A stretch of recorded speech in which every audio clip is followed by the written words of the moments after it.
Emerald tablets of Thoth are literally mind changing and mind blowing, just because you understand when this was written and the terminology being used is far too accurate for now.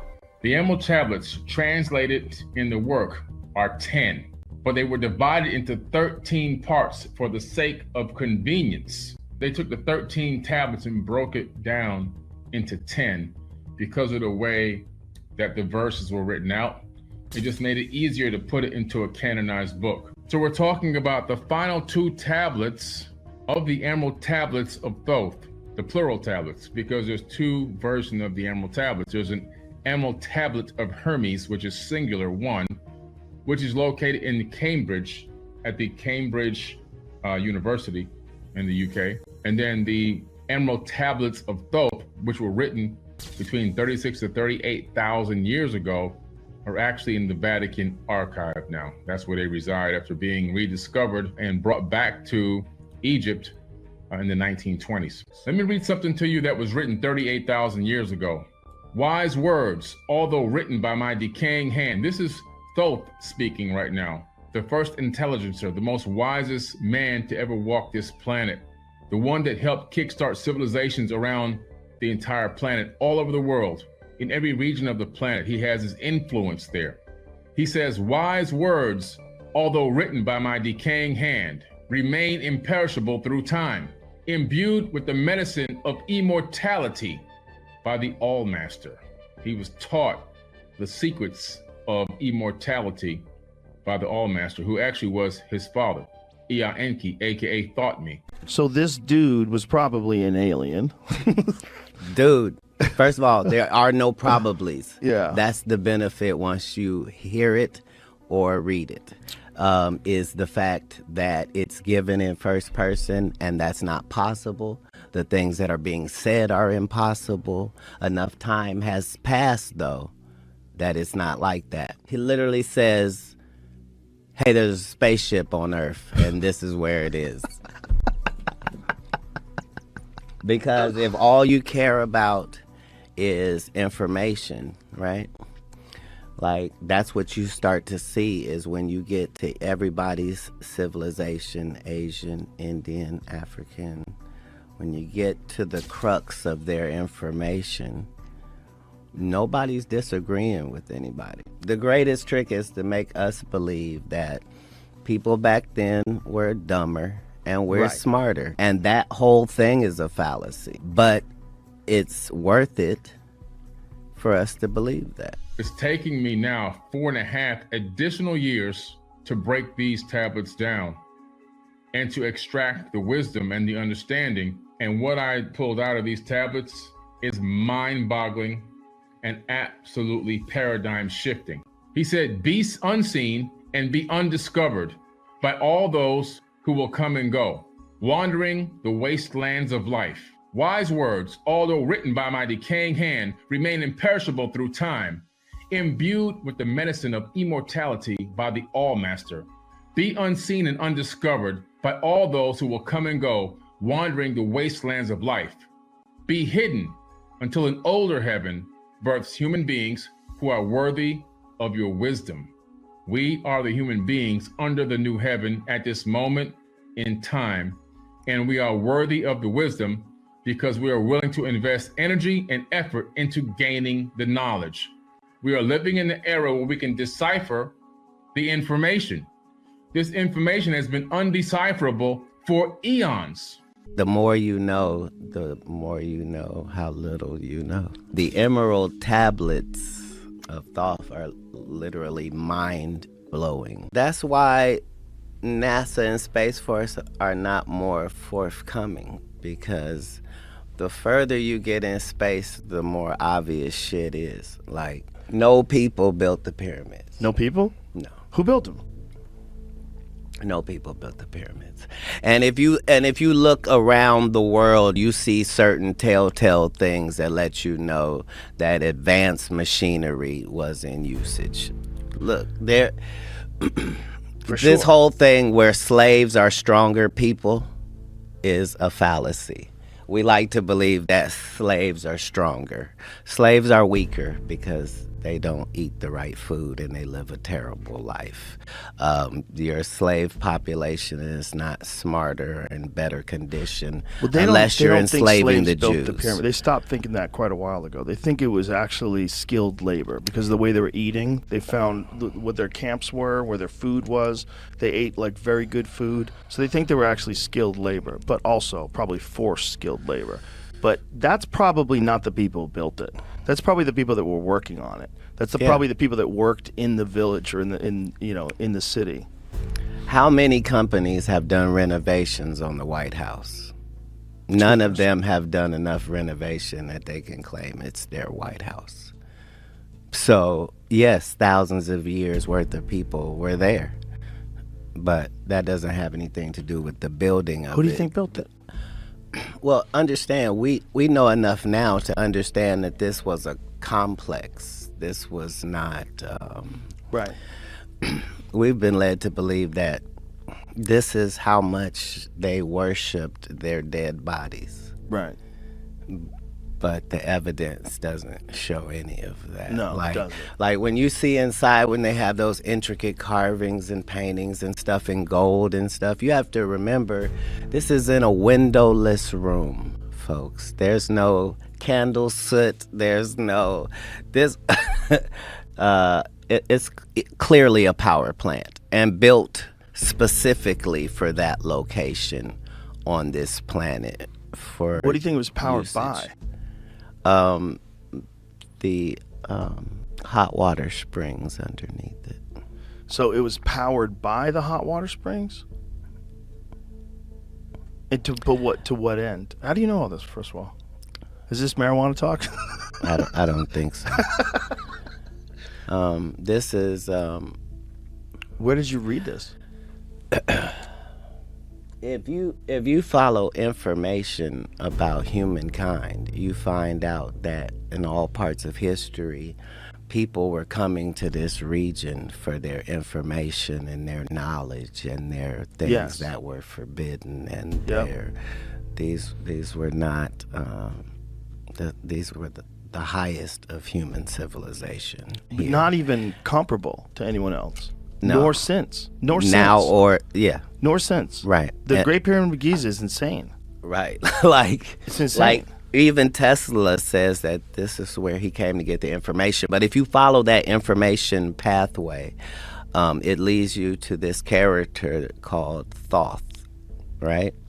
And the emerald tablets of Thoth are literally mind-changing and mind-blowing, just because you understand when this was written and the terminology being used is when was it written? Far too accurate for now. So I'm sure that here it is. Emerald tablet, also known as the Smaragdine tablet, or the Tabula Smaragdina. Boy, I fucked that up. It's Hermes compact and Trismegistus. A cryptic Hermetic text. It was highly regarded by Islamic and European alchemists as the foundation of their art.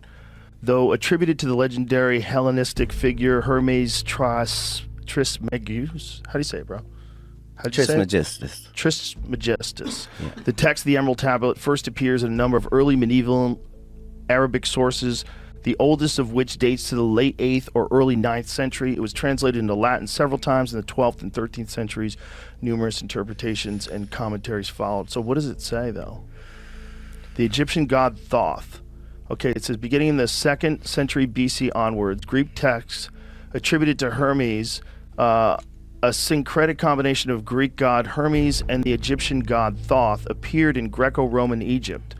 Those texts known as the Hermetica are heterogeneous collection of works that in the modern day era are commonly subdivided into two groups. The technical Hermetica, comprising of astrological, medico-botanical, alchemical, and magical writings, and the religio-philosophical Hermetica, comprising of mystical philosophical writings. Holy shit. Is this weed talk, Joseph? No, this is so legit. So legit, my man. So this dude was probably an alien. Dude, first of all, there are no probablys. Yeah. That's the benefit once you hear it or read it, is the fact that it's given in first person, and that's not possible. The things that are being said are impossible. Enough time has passed, though, that it's not like that. But I'm going to read that. he literally says, hey, there's a spaceship on Earth, and this is where it is. Because if all you care about is information, right? Like, that's what you start to see is when you get to everybody's civilization, Asian, Indian, African, when you get to the crux of their information, nobody's disagreeing with anybody. Right.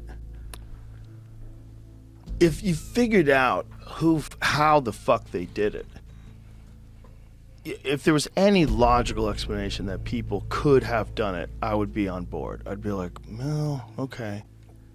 But there aren't any people saying that. Human beings it's possible if you had enough power and you had enough engineering and mathematics that you could figure out how to design and construct the pyramid. Yes. But then the logistical problem of getting the stones from hundreds of miles away, massive, several ton, up to 80-ton stones. Joe. That's crazy. If you 500 miles away, some of them. Even if you could do it, let me ask you this. Would you build it on sand? I don't think it was originally sand. See, that's the thing. Right. This was a fertile valley. Yeah, it was. Yeah. Right. The Nile Valley. That they, was the reason they had why they electric chose it. and Wi-Fi, and they had all of that. They probably did. And that's probably where the Younger Dryas impact theory comes in. The greatest trick is to make us believe that people back then were dumber and we're smarter. Right. And that whole thing is a fallacy. Yeah, that's definitely not real. But it's worth it for us to believe that. I think we are the children of the survivors of some great catastrophe. And I think that's why every single Not everybody. biblical scholar... What? Not everybody. Some people What do you mean? are that. Some people are the survivors? Right. Well, I mean, most human beings probably got wiped out in comet storms. And I think we probably got... There's been points in history that they know of where human beings got down to like 7,000 people. Who's counting them? I think they use genetics and they backtrace and they try to find individuals that were capable of having X amount of children. I wonder how they do the calculations. It's a good question. The things in I'm Hollywood just guessing, honestly. and in writing that have attracted our attention worldwide were all based on some truth. So all the stories of hobbits have been successful in all of their genres. Why? Because they existed. Like we now know that there were whole pygmy groups, and that, we understand that that's what the Seven Dwarves was. Yeah. Like that island of Flores, man, that they found. That they literally call it a hobbit. It was like a 3-foot-tall person that was covered in hair, smaller head than us, used tools. As a preteen, I knew that Atlantis really existed just because of how it was spoken of offhandedly. Mm-hmm. Just that it was in known early to exist. writings. Yeah. Well, not just mentioned, but mentioned offhandedly, like you would a place that's just a landmark. Right. We landed in New York before we went to Montreal. Yeah. We were in Austin. Yeah. By Dallas. Right. Exactly. Yeah. Yeah. Have you ever seen the guy that thinks that they found the spot in Africa? What is that the ring called? That Jimmy Corsetti is he's on this. This dude is an expert in this shit. And he's an expert in ancient catastrophes and the remnants and the evidence that shows that these civilizations existed and something happened. And he's focused on this one area in Africa that he believes is Atlantis. And he says it has all the hallmark characteristics, and there's all the evidence of massive water erosion surrounding the area. And that at one point in time, it's very likely that this area got hit with a massive flood, and it matches all the characteristics of Atlantis. When you see it, when you see the way the concentric circles of rings, like try explaining this. You're going to see it. And try explaining this through a natural phenomenon that doesn't exist anywhere around it. Right. Concentric circles that is near what used to be water, and there's heavy water erosion marks all around it that indicate massive amounts of quick-flowing water in a very short period of time. Right. Yeah. I forget what it's called, but I know exactly where it is. It's right here. So you can zoom in. That's it. Look at that thing. Bro, are you fucking kidding me? The reshot structure. That's it. The reshot structure. I mean, are you fucking kidding me? I think if you go 3D, you can see the... Now imagine if that was this massive city of concentric circles and walls and a thriving population, and then it gets hit with this water. You can see the water erosion all over the place. The whole thing looks like it's washed out. See? Yeah. It looks like it was washed out because it was. Right. That's salt, I believe. But that's yes, what there's makes salt there. That's the other thing. between this and the Garden of Eden locations. Like these are two of the great landmarks in human history. Where's the Garden of Eden? Well, when you read the stories, right, the thing that strikes you is that it's so specific. Like, it says things in talking about the Garden of Eden that, wait a minute, if I can't find what you're talking about, this isn't even real. You see what I'm saying? Right. Like where the Garden of Eden was, there's, I think, 4 rivers that come from it. And then it names 2 of them. Like, I don't want to be specific because at least he's going to bring it up. But it's like the Nile and the Euphrates, right? Right. So 2 of them. And it's saying, where the 4 meet, this is where it is. And, yeah, my whole life I was like, this is really weird, because at one period of time we're thinking no flood happens. There's so many things that have lined up from these great religious books to where we can see that no, something happened here. Like, something happened, and these are stories of people telling stories that have been told to them for about 1,000 years. But this is why, right? Yeah, this is why they happened. were told, and that's what that's the difference between those of us that want to know the world's mysteries and conspiracy theorists. Like, there's nothing to a conspiracy theorist because you're not producing what you're using. But these world mysteries, like, that's harder to do. A lie is not something that people are going to repeat for generations on generations. It's being repeated like that because people have reason to believe it to be true. And as you go through history, you see that those are the stories that we still talk about, but they're still valid. Like, there were writings that the African Dogon tribe is like from like the Sirius star system. Like, they're saying very specific things, and for hundreds of years we're going, you guys are idiots. You don't know what you're talking about, right? Like, somebody will have a fake star story. Right. You see? Right. And now we get to the point where we can actually see what they were talking about. What if we find out that we're aliens? That we were just dropped off here a long ass time, and the Adam and Eve story is the story of the place where they created us. I'm sure we're the only people in the universe that think like that.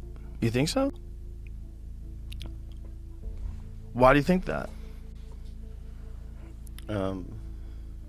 No portion of humankind's story differs from that. It's all creation story. Like, if you go, once you're up there and you're looking down, this shit doesn't look like there is no God. It looks like you're in the middle of somebody's workshop and they just showed you every single way that every star can be made, every single way a planet can be made, every way that a black hole can be, a galaxy, a universe, and then showed you the best. This pyramid, the Great Pyramid at Giza, is just one of many on the planet, obviously. This one in particular, because we've been able to access it, we've been able to analyze it, we've been able to scan it. We've done CAT scans, muon scans, ground penetrating radar scans. We've been inside of it. We've been on top of it. We've looked at this thing from every angle. So we've got a lot of data, is what I'm trying to say. There's a lot of data on the Great Pyramid, which is why I decided to really go after the information and see how much data I can extract from this structure and what would it mean. And kind of just trying to figure out, like, what is this pyramid? Because the more I analyzed, the more I realized it was most likely a multifunctional stone computer and a device that potentially generated wireless electricity. We look at Thoth. Well, I always go to the ancients because they're the ones that are leaving these cookie crumbs for us. And so Thoth the Atlantean, in the Emerald Tablets of Thoth, he says, "Builded I the Great Pyramid, patterned after the pyramid of Earth's force, burning eternally so that it too might remain through the ages. In it I builded my knowledge of magic science." Magic science translates into modern terms into advanced technology. So that it might be here when I again return from Amenti. While I sleep in the halls of Amenti, which they found underneath the Great Pyramid, they found all of these hundreds of arched hallways underneath the Great Pyramid, extending out 1 mile underneath the Giza Plateau. This is about 3 years ago. My soul roaming free will incarnate, dwell amongst men in this form or another. So he's talking about the fact that he has the capability of transferring his consciousness into other avatar bodies to walk amongst men, but unlike a man. So he's, these beings were so technologically advanced, they can walk among us, looking like us, made from a cloned avatar body, and you'd never know that they'd be standing directly next to you. So here I am at the Great Pyramid at Giza, and I'm inside of the king's chamber of the Great Pyramid, analyzing this stone box. This stone box, which they are mainstream is trying to say is a sarcophagus, in my personal opinion, it just can't be a sarcophagus. I've seen sarcophagi. I've been to the valley of the pharaohs, and I've gone inside of tombs, and I've seen all of the sarcophagus in there and looked at them, analyzed and touched them, and they're massive, super massive. It's really a mystery how they got those things down there, Valley of the Kings. But inside of here, you can see, and I'm 6'4". I'm about 205 pounds. To give you an idea of my height and my weight, standing next to this stone box that's inside the Great Pyramid. And so you get an idea that even with me laying flat on my back inside this box, my knees would be slightly bent, just a little slight bend. I couldn't really fully extend my legs all the way out. Matter of fact, I have a couch in my house that's 90 inches, which is just enough for me to get my feet. I can lay on that. The only couch I can lay on that's, I can lay and extend my legs all the way out. I can't do it in this box. So my couch is longer than this box in terms of my ability to stretch out. Give you an idea of the size of this box. Now, with that being said, knowing that, these, the sarcophagi usually weigh, 2-3 tons or more. And now I'm standing next to a box of stone, which is hollow in the middle and, could weigh maybe just a few hundred pounds, maybe 1,000 at the most. It doesn't make any sense that it would be a burial place. There's nothing there to say that this is a burial place. Now, what's really interesting about this, the dimensions of this box, the actual dimensions perfectly match the dimensions of the Ark of the Covenant.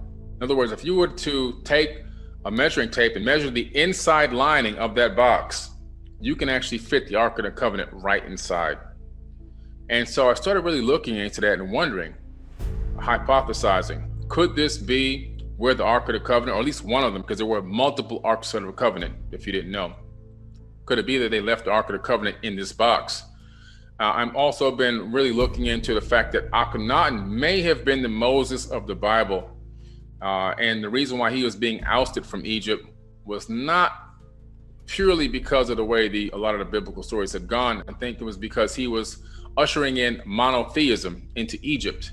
He was bringing in the one God system, the one God mindset, and he was getting all that information directly from Amen-Ra, also known as Aten, the sun disk. And Amen-Ra had him going around defacing all the faces of the gods and the Natural and all the glyphs all around Egypt and any other area they ruled, tearing the faces and the ears and the faces and the noses off the statues as far and wide as they can find them and tear them apart, because he said there will be no other God but me. That was the sun god. And so Akhenaten was doing this, and eventually the Egyptians got a little ticked off and they were like, you know what? This guy's erasing all of our history. We got to get rid of him. And I really do believe that he orchestrated a theft of the Ark of the Covenant from this box that I'm standing next to inside the king's chamber of the Great Pyramid, because it was a source of power. And he took that along with his followers of the new monotheistic religion out into the desert with him. And this is most likely why the Pharaoh chased him, because he took the source of the pyramid's power. I think that the Great Pyramid was generating power without the Ark many, many millennia prior.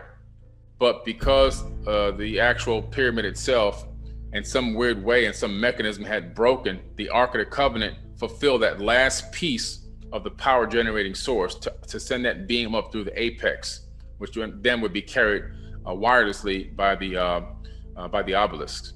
But I think that's what happened. And of course, another thing that they don't really tell you is that the Red Sea is not the sea that was crossed. It was the Sea of Reeds. That's a mistranslation in the modern day Bible, which is a much smaller, much easier sea to cross.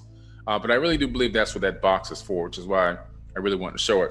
Now, another thing about this box, it's in the king's chamber, which is right above the grand gallery. So to get to this king's chamber, you have to kind of, well, I have to really stoop low and kind of crawl up this, probably like a 60-degree angle gallery to get up into the king's chamber. If you're not in good shape, it could be a little bit of work to get up there. But what's interesting is the location of the actual, the degrees of the actual grand gallery itself leading up are 29.9792458 degrees north. Now, what's interesting is the speed of light in meters per second is 299,792,458 meters per second. So you see the numbers match. So the speed of light in a vacuum in meters per second perfectly match the the actual location of the Grand Gallery. Now that's pretty interesting. And you're saying, people say, well, no, it can't be. It's just a coincidence because meters, the metric system didn't exist. Not actually. So we know this is the speed of light in the vacuum, right? And this is the Grand Gallery I'm looking at right here on the right-hand side. Give you a kind of a bird's eye view of what it looks like to get up into the King's Chamber and get back down to the level that can even take you further down into the Queen's Chamber, which is below, okay? But let's analyze this. Well, I discovered that the proto-cuneiform tablets and mathematics system that was discovered, believe it or not, in Mesoamerica, of all places. What are Sumerian proto-cuneiform writings found in Mesoamerica? But they found them. And guess what? They actually depict a proto-metric system, which would date back 8,000 to 10,000 years. So we're talking about a proto-cuneiform mathematical system that's also proto-metric. So the metric system definitely was not just something that we recently discovered or created. That's actually just a rediscovery of something that already existed. We always come back to the same old story A lot of the stuff that we are learning now and inventing today, we're just rediscovering things that already existed. We may have a different twist on it or different take on it. We may tweak it here or tweak it there, but overall, in my personal opinion, after now researching these topics and going through over 1,000 cylinder scroll scriptures, cuneiform tablets, papyruses, you name it, books, to me, as far as I can see now, the Mahabharata, Bhagavad Gita, all these ancient texts, the Code of Hammurabi, we're talking about a very sophisticated ancient culture that visited this planet and really endowed mankind with a lot of the things that we are just now rediscovering. So if anybody ever says, if you ever tell anybody, can you believe that the speed of light is the same degrees as the Grand Gallery and the Great Pyramid, and they go, no, the metric system didn't exist. Well, actually, no. Now you have the power and the knowledge to tell them, actually it did. The metric system existed long time ago. So one of the most amazing anomalies is right here on Earth, the embedded constants in the Great Pyramid. This is what I want to share with you guys today, okay? The tropical year or the calendar year can actually be calculated from the structure itself. So you take the length of a base side, which is 9,131 pyramid inches, measured at the mean socket level, or 365.24 pyramid cubits, which is the number of the days in the year, okay? They really encoded everything about our cycles, our days, our months, our years, directly into the actual building of the structure itself. The perimeter of the base divided by 100 equals 365.24, the number of days in a year. It's really incredible for them to have that advanced foreknowledge to construct something that had to be built at speed, that had to be built with these megalithic blocks, and at the same time still the agenda initially going in. This takes foreplanning. You have to plan to do these kind of things. You can't go, while we started building, let's add the days of the year to this structure. So before the structure was even started on construction, before the first hole was dug, before the first brick was created or quarried, all the things that they wanted to endow into the structure were pre-thought. And then from there, the master architect had to find a way to take all this data and put it all into the structure in terms of the architectural plans before it was actually built. That's incredible. Now, the tropical year can be calculated. The length of the antechamber used as a diameter of a circle produces a circumference of 365.242, accurate to within 6 digits of the tropical year. The tropical year can also be calculated by the ratio of the length of the Grand Gallery to the solid diagonal of the King's Chamber times 100 equals the number of days in a tropical year. Accurate to within 8 digits again. And the sidereal year, the length of the antechamber of the King's Chamber times pi equals the length of a sidereal year. Accurate again to within only 8 digits. This takes really advanced foreknowledge. It takes at first, because the reason why is because you need to know these statistics. You need to know the calculations of these years and these months and that you want to put into the structure. So you have to have the foreknowledge of that. And then you have to say, okay, now let's make this list of all the things we want to add into the structure. We want to encode the structure with this information for somebody to discover it, because there's no other real reason to put it there other than for it to be a beacon for us right now in this current era.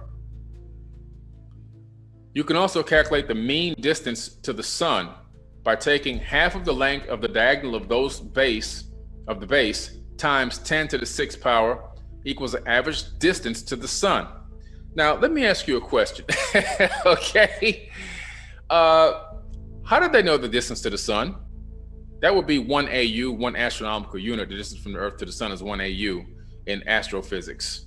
How did they know this? How in the world did they get this information? I mean, I can calculate the circumference of the Earth or the curvature of the Earth with 2 sticks. That's pretty easy to do. I can take a stick and put it in the ground here, 3-foot stick here. I can have my friend go 3 miles away, put a stick in the ground at the same time of day, and I can call my friend and say, hey, measure the angle of the shadow, and I'm going to measure the angle of my shadow right now. And I could take the angle of those shadows, and I can calculate the actual spherical the size of the Earth to within maybe just a few inches or so. Okay, not too hard to do. But you can't just look at the sun and go, oh, it's going to be X amount of distance away from the Earth. You have to have advanced knowledge. You would have had to actually known the distance from the Earth to the sun prior to building the structure. And how did they get that information? That's the big question mark. The mean distance to the sun, the height of the pyramid times 10 to the 9th power represents the mean radius of the Earth's orbit around the sun, or astronomical unit, AU. So we can also calculate the actual orbit of the Earth around the sun via the Great Pyramid measurements. The mean distance to the moon can be calculated. The length of the Jubilee passage times 7 to the 10th to the 7th is the mean distance to the moon. And again, that's calculating a distance of 238,865 miles. Something you can't just do with the naked eye. This means you had a sophisticated piece of technology. They was able to measure the distance from the Earth to the moon, or maybe if you came in from the outside, from the moon to the Earth, but you would actually need to know this information, which means you would need technology to know this information, or somebody would need to bring this knowledge to you from somewhere else, somebody who had the technology, who had the means to actually do it. You can calculate the sun's radius from the Great Pyramid. Twice the perimeter of the bottom of the granite coffer times 10 to the 8th is the sun's mean radius. Okay, so that's incredible. 10 to the 8th equals 427,316 miles. So we know that the radius of the sun is 427,316 miles. And how do we know that? Because it's encoded into the Great Pyramid. But how do we know it before the pyramid? Because we have technology. We have satellites in space. We have the capability of scanning this, taking a look at the sun, scanning it with our digital equipment, and then having a computer. We have the luxury of having a computer calculate the radius. But how did they do that in ancient times? How in the world did they do it? Now, in my opinion, this Great Pyramid wasn't built 2, 3, 4, 5, 10, 15,000 years ago. In my opinion, it was built between 36,000 to 45,000 years ago. Two processional periods back, 2 full processional periods is about the time that I personally estimate, my personal estimation, that the Great Pyramid was built. And if I'm right, we're talking about pre-dynastic era. We're talking about the land of Chem, long before this structure resided in a place now called Egypt. Back then it was called the land of Chem, which is where you get the word chemistry and alchemy from. All right. You can also calculate Earth's polar radius. That's calculating the radius going this way from the top to the bottom, the polar radius. Something we couldn't do really until not too long ago, actually. But the sacred cubit times 10 to the 7 equals the polar radius of the Earth, which is the distance from the North Pole to Earth's center. 25 pyramid inches times 10 to the 7. We're talking about 3,950 miles we're calculating, and we're talking about doing that all based off of the sacred cubit. Again, a really advanced foreknowledge has to be established to be able to do these calculations. In Earth's polar radius, the pyramid embodies a scale ratio of 1 to 43,200 of the Earth's size. So the pyramid itself is actually a scaled down version of the planet Earth. If you were to draw a sphere around the actual pyramid, you have a scale of 1 by 43,200 of the actual Earth size. Again, incredible. So again, you have to know the exact size of the Earth, and then you have to make your scale 1 by 43,000. I mean, that's just incredible. Incredible mathematics, incredible knowledge, which is a distance of 3,938.68 miles, which is the polar radius of the Earth to within 11 miles.